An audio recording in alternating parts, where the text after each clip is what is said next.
House's 40-foot national Christmas tree took a little bit of a tumble on Tuesday after strong winds toppled it down just 2 days before that annual tree lighting ceremony with President Biden.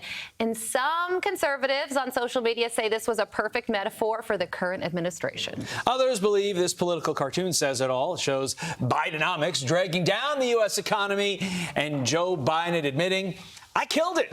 Fox News contributor and columnist for The Messenger, Joe Concha, joins us now. Whoa, hey, don't knock it over, Joe. Keep it upright. As for the tree in Biden's house, quite the metaphor. I think Republicans were right with that. I asked Alexa last night, what is the definition of symbolism? Because here we have a president literally falling down just like that massive Christmas tree. I mean, even the New York Times headline this morning, guys, the national Christmas tree fell over. Insert metaphor here. Does it symbolize President Biden's economic policies or the pressures of the season, they ask. And now the U.S. Park Service is saying that the tree may not even be salvageable at this point. Overall, yeah, it hasn't been a good year for President Biden in general.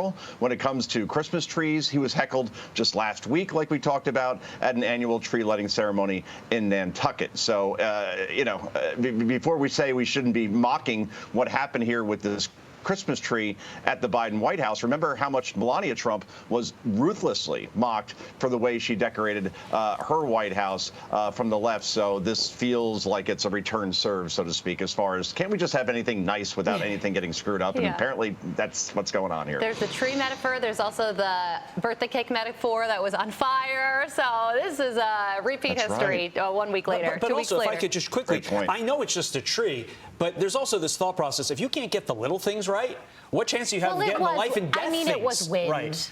Okay, but you can prepare for that kind of wind. You can bolt it to the. I'm serious, Carly. If they can't get this, if they don't prepare for 40-mile-an-hour winds, are they preparing our country for, I don't know, national security and terror attacks? Todd wants to know. Would you like to weigh in on that, Joe?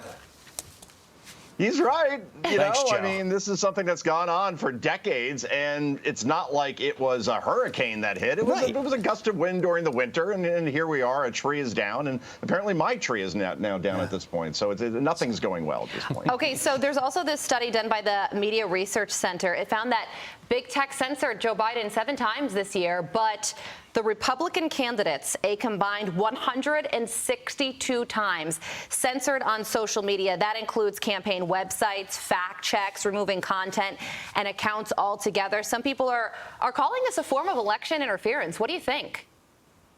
Carly, it's deja vu all over again, to quote Yogi Berra. I mean, the usual suspects are involved here, just like they were leading up to the 2020 election. You have Google, YouTube, Facebook, Twitter, X, whatever we're calling it now, Instagram, LinkedIn, TikTok, all according to this Newsbusters report, engaging in this alleged censorship. It is censorship, that it included candidates from Vivek Ramaswamy to RFK Jr., even Jill Stein is getting censored. I mean, can Jill Stein get a break? I mean, please. So the good news is that voters are aware that big tech is engaging in attempting to tip the scales on this front, on the information front, and they will be called out for it, as we are doing now. People are paying attention, and they're not going to get away with it. Yeah, the one that I thought was interesting was former President Trump. He was censored 9 times.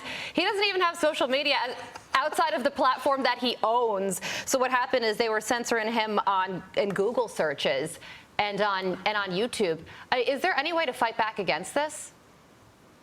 What we're doing now, have a conversation about it. Light is the best disinfectant at this point. And obviously, these big tech companies, it's just amazing after everything that happened after the last election and their brand being hurt the way it was, that they're continuing to do this. But like we're seeing in many journalism circles, these are activists at this point who aren't there to serve their customers, but to try to get a Democrat elected again. And if you look at their campaign contributions, they will try to succeed in doing so. Yeah.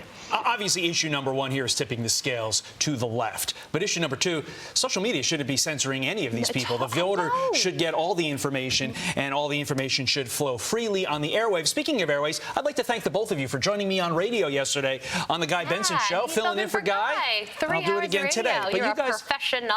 You guys help me out, and I really do appreciate it. You're my friends. I'm Steve Ducey. I'm Brian Kilmeade. And I'm Ainsley Earhart. And click here to subscribe to the Fox News YouTube page to catch our hottest interviews and most compelling analysis.